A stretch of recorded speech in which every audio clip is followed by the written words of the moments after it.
Welcome to Intention to Treat from the New England Journal of Medicine. I'm Rachel Gottbaum.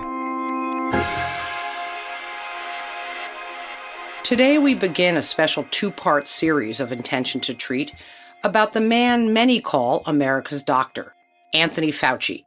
Fauci is now 82. He is considered one of the country's most significant voices in science and medicine. He's also left an indelible mark on so many people's lives. This past December, Fauci retired after 54 years at the National Institutes of Health, 38 of them running the National Institute of Allergy and Infectious Diseases.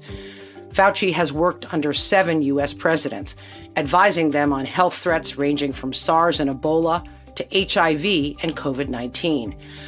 We speak with some of the people who worked closely with Dr. Fauci over his long career. We begin with Deborah Birx, an American physician and diplomat, and the coronavirus response coordinator under the Trump administration. I have known Dr. Fauci since the early 80s, when Dr. Fauci was really working on autoimmune diseases. And he was my attending when I was a fellow. So I met him when I was 24. When Debbie Birx began her medical training at NIH, she says Anthony Fauci helped her understand that patients were always the priority. So everybody's under a lot of pressure to get all the facts and figures and all of the data and science right and present it to Tony in a clear and concise way. And then you follow him into the room and you watch him stand at the bedside and lean over and listen to the patient. And the first thing he asks is not only how are they doing, but how's their family doing? I mean, he's really showing the humanity of medicine and science. Even in that time, you could tell that he cared for these patients and he wanted them to do well. And the faster you could move discoveries from the bench to the bedside, where it could really make a difference, was what was important. It was early in Anthony Fauci's career at the NIH, and at the time he worked on fatal autoimmune diseases. In order to become a patient at the NIH, you have to have a very serious illness. And at that time, there were people that had Wegener's granulomatosis as a type of autoimmune disease or severe lupus that weren't responding to steroids. And in those cases, those autoimmune diseases can be deadly. And so some of those young women, 40 and 50-year-old women, were in the hospital, moms that were trying to raise their children and were actually dying from autoimmune diseases. His whole idea was we needed to be more aggressive. Fauci, Birx points out, was one of the first doctors to try cancer drugs for diseases other than cancer. In that time, everybody was scared of chemotherapy. I mean, you didn't take chemotherapy unless you had cancer. It was that kind of scientific understanding of how the immune system worked and then translating that into potential new therapy that could save these individuals' lives, which in the end it did. Tony was interested in infectious disease, but he was also really interested in immunology. And when he got to NIH, he was looking for an area where he could make a mark, where he could contribute something that wasn't already known. This is Dr. Faucis Collins. He was director of the NIH from 2009 to 2021. And he got interested in these vasculitis conditions because they were so hopeless and generally neglected, and decided to take it on. And Collins says Fauci tended to ignore his skeptics. And he had many people around him saying, oh, this is a dead end. You're going to regret this. This is not going to be the kind of career that goes anywhere. And he listened, but he disagreed, and then decided, okay, these are terrible diseases that in most cases are ultimately fatal. This is a time to consider a really risky approach, and let's try a way to knock back this overactive immune system by basically poisoning the immune system with chemotherapy. That was bold, that was creative, that was risky, and it worked, and it made immediately a superstar status attached to Tony Fauci. My name is Christine Grady. I'm the chair of the Department of Bioethics at the NIH Clinical Center, and I have been married to Tony Fauci for 38 years. Grady met her future husband at work. I actually knew nothing about him until I got to the NIH, and people on the units were talking about him in a way that made me think he was kind of a scary guy, actually. And I thought, gee, why are they afraid of him? He doesn't look that scary to me. When Christine Grady first came to the NIH in the 1980s, she was a clinical nurse specialist, and among her skills, she was fluent in Portuguese. So there was a patient there who was Brazilian, who I had spent a lot of time talking to because he was very homesick, and I was missing Brazil too. And one day he asked me, could I talk to his team and see if he could get discharged? So I set up a meeting, and Tony was his attending physician, and I was the interpreter. And they came in, very seriously. And Tony, of course, serious as he tended to be, said, this gentleman still had open wounds on his leg. You have to go home and take care of your leg and keep it raised and do your dressings every day and take it easy. And this gentleman said to me, with a straight face, actually, in Portuguese, there's no way I'm doing that. I've been in the hospital for months. I'm going to go to the beach every day and I'm going to go dancing every night. So who knows why I did this, but in the split second of that decision, I said to Tony, he said, he'll do just what you said.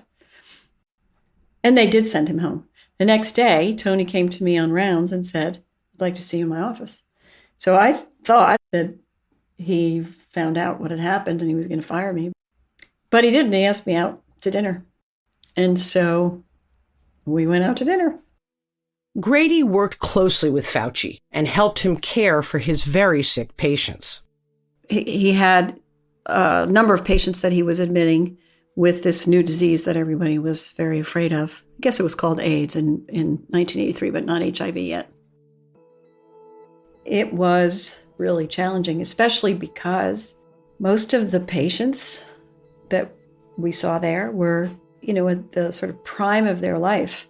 And so it was really hard to know that there was really nothing we could do for most of them. Almost all the people we took care of in those early years died. So I think he was definitely motivated by the fact that these were vibrant young people who were all of a sudden getting this horrible disease and getting really sick really fast. And, he wanted to find a solution. But for the people who had the disease, that solution wasn't coming fast enough. I was diagnosed with HIV back in the fall of 1985. And I got lucky a year and a half later when a new movement was launched called ACT UP to fight government indifference to AIDS. And we started interacting with Tony Fauci almost immediately. This is Peter Staley. He was one of the early members of ACT UP. Fauci was obviously on our hit list. He was in charge of AIDS research at the NIH. And as soon as ACT UP was launched, one of our members started requesting a series of meetings with Tony. And those meetings were happening even while Larry Kramer, one of ACT UP's founders, he very famously lashed out at Dr. Fauci with a public letter he ran in a couple newspapers. An open letter to Dr. Fauci was called, comparing him to Himmler, I think, saying he was a mass murderer and he needed to listen to us. Fauci agreed to meet with the activists. We were surprised to learn that our main complaints against the FDA were shared by Tony Fauci. He had similar concerns that the agency was not acting like this was an emergency and was too conservative in how many trials it demanded, too conservative in not letting people access drugs. We had this one drug that we wanted to make an example of called ganciclovir, which could prevent blindness in people with HIV.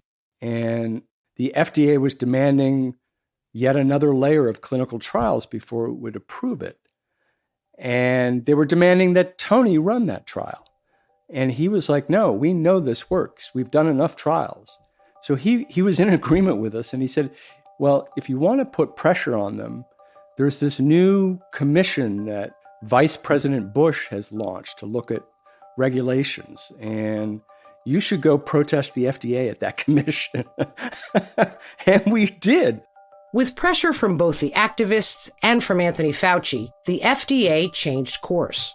And Fauci credited ACT UP. So he helped put us on the map, winning these major gains, the biggest of which happened a few months later when our huge effort, not just one drug, but all the drugs, we wanted the ability to have access to them while their final clinical trials were happening with a program that we called Parallel Track. Tony liked the idea of it. He started meeting with us, and we were now hammering out the details of how this program would work.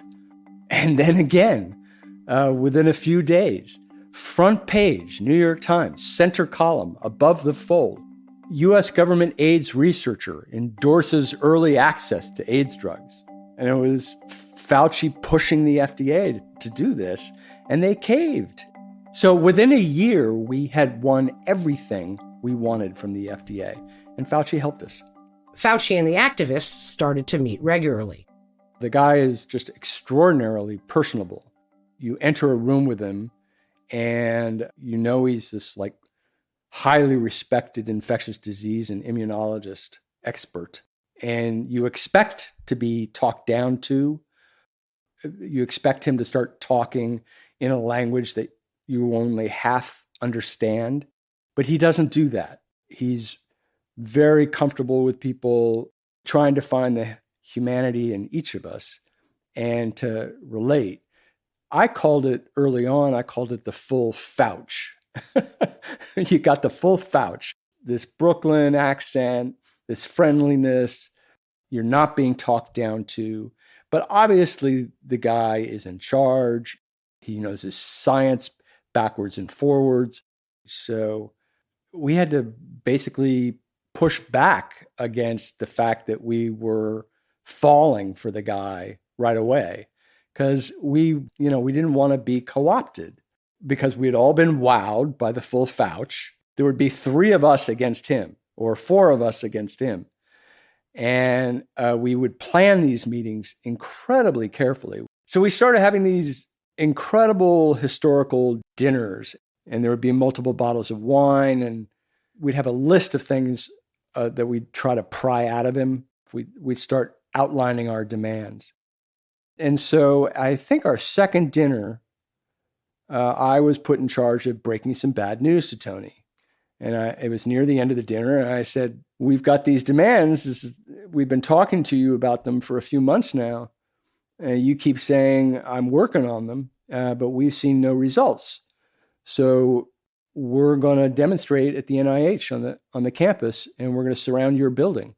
And he tried to talk us out of it. And we said, well, you could put us on all the committees. If you gave us some of our demands, we'd cancel it.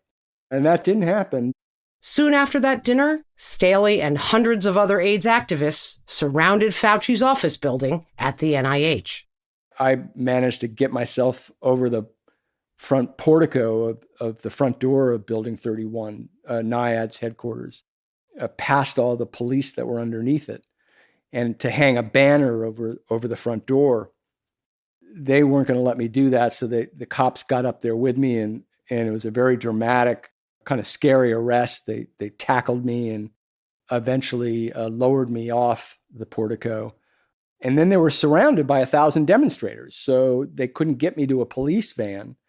So they zip-tied my hands behind my back, and they put a big burly officer in charge of me, and he was told to take me through the building to the back where there were police vans waiting at the back of the building. And then to my shock, down at the end of the hall walking towards us was a very familiar character, short, white lab coat.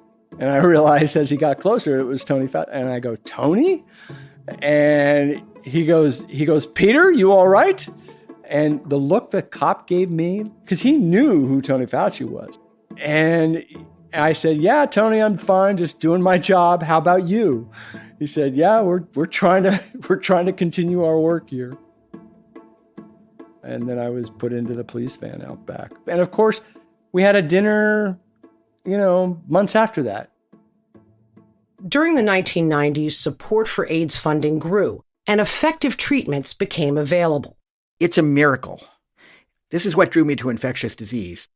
Eric Rubin is an infectious disease physician and editor-in-chief of the New England Journal of Medicine. Tony Fauci has been a part of my life from the moment that I started infectious disease fellowship. Rubin was a medical student when new treatments for HIV were first introduced. The fact that we were making big strides towards successfully treating it, this was extraordinarily important to the practice of infectious disease and, in fact, all of medicine.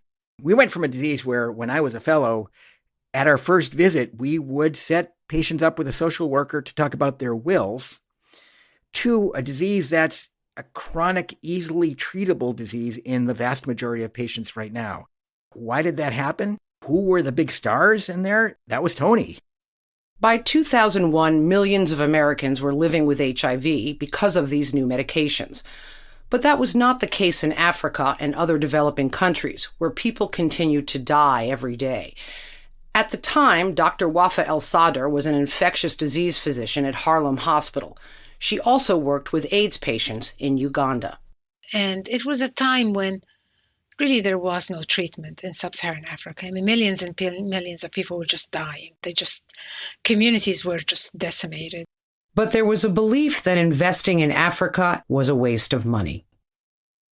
There was people who were very vocal. They felt that it was not the right thing to do, to even attempt to bring treatment to Africa. There were concerns about people won't know how to treat people.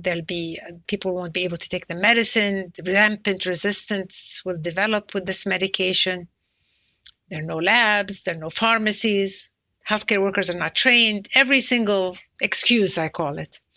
And at that time, people thought this was just misguided. That year, El-Sadr invited Dr. Anthony Fauci to come to Uganda to see for himself what was happening there. I think it was the first time that he had been to Africa, and the healthcare workers had nothing but their bare hands. They could offer so little to alleviate the suffering. And I feel that visit for Tony was quite transformative, and he appreciated that something could be done about it, that this was not an impossible situation, that we had the tools, the resources, and it just would take the will and the commitment to be able to change the reality of HIV in Africa. Fauci worked closely with President George W. Bush to help create the largest global fund in history to bring medications to people with HIV in Africa and dozens of other developing countries. I think that it would have been quite difficult without somebody like Tony. Tony has had a very unique relationship to U.S. presidents over many, many decades, and I think that offered him the opportunity to be able to counsel presidents and to be able to be heard at the highest level. They trusted that he's a scientist, they trusted his instincts, they trusted him. President Bush ultimately signed the President's Emergency Plan for AIDS Relief, known as PEPFAR. The program has saved tens of millions of lives and helped to build healthcare systems in Africa and worldwide. Tony's a survivor. He's not a partisan, but he's very political. And I say that in the good sense of the word. Again, AIDS activist Peter Staley. He understands how institutions work, movements work, people work, and he understands the limits of all those and is forgiving of those limits.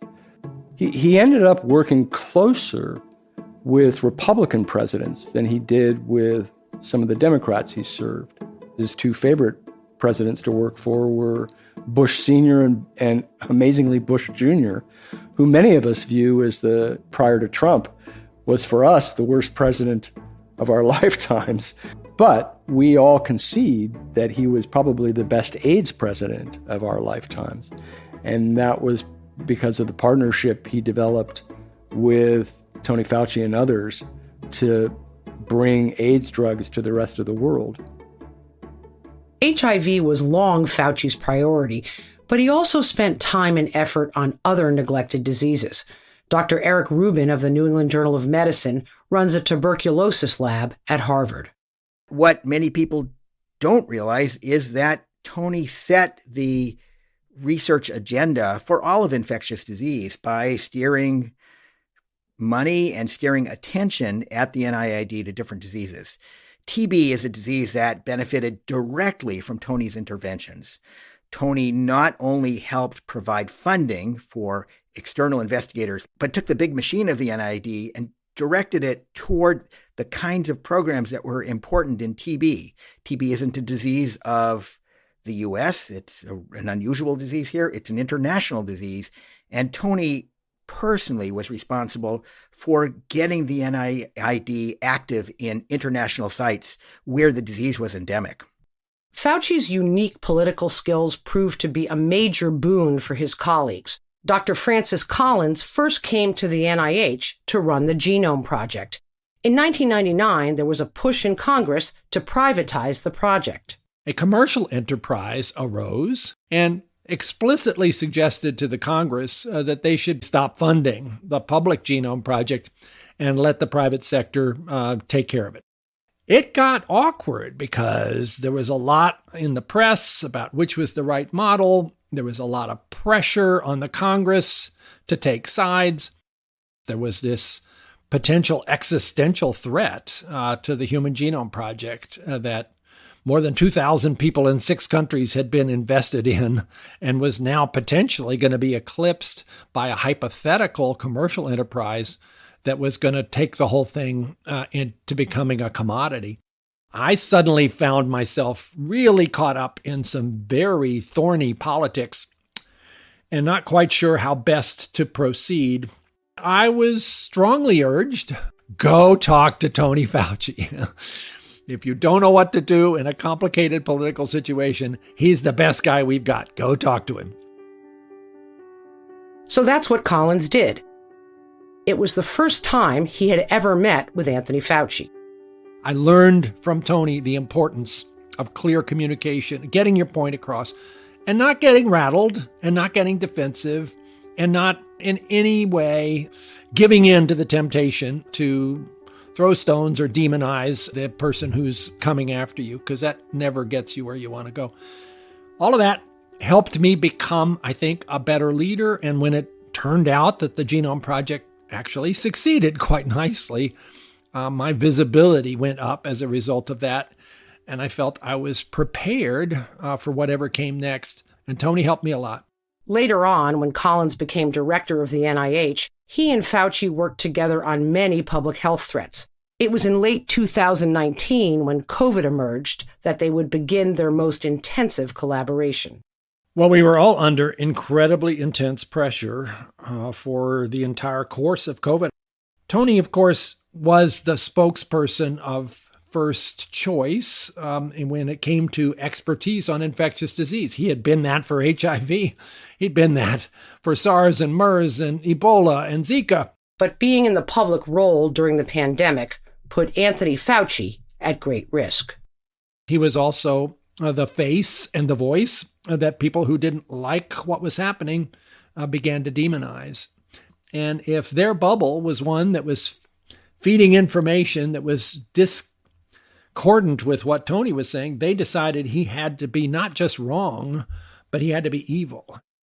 The threats that he got, probably many of which I don't even know about, not just to Tony, but to his wife and his daughters, you had to be afraid when you saw some of the threats that seemed very explicit, clearly reflected people who had learned something about his personal life and his family, that somebody might be in fact inclined to act on this. And of course they did. There was the envelope of white powder that was sent to him and which he opened at his desk at NIH. And there was an individual, I gather, who was driving across the country intending to do physical harm, who was apprehended. So yeah, you had to be frightened that despite the protection around him that somebody might get through. I remain worried about that now. But Collins says somehow Fauci never lost his drive. Tony Fauci is one of the most resilient people I've ever met. An average human being having gone through what he's gone through for the COVID-19 circumstance, or earlier for HIV/AIDS, would have crumbled. Tony responds to this kind of challenge by upping his game, by being even more determined to get the truth out there, to get the science to work. He hasn't had a day off in years. And I don't mean just a day. He hasn't even had an afternoon off. Anthony Fauci's wife, Dr. Christine Grady. People call him up. People all over the place call him up. I'm sick, or my nephew's sick, or my mother's sick. He calls them back, whether it's, a Saturday at 8 o'clock in the morning or, a holiday, doesn't matter. He calls them back and he walks them through it, and he figures out how they can get the care that they need. She says in retirement, her husband's dedication to his patients will never waver. But after 54 years at the NIH, it's finally time for him to shift focus. Here's what I hoped for him. Time in the remaining years of his life to enjoy things that he hasn't had a chance to enjoy. Time to spend learning new things, doing new things, and spend time with his kids and soon-to-be grandchildren. Those are things that you don't want to die without having done, let's put it that way. And I think that those are things that he should do. This is Intention to Treat from the New England Journal of Medicine. Next time, we sit down with Dr. Anthony Fauci.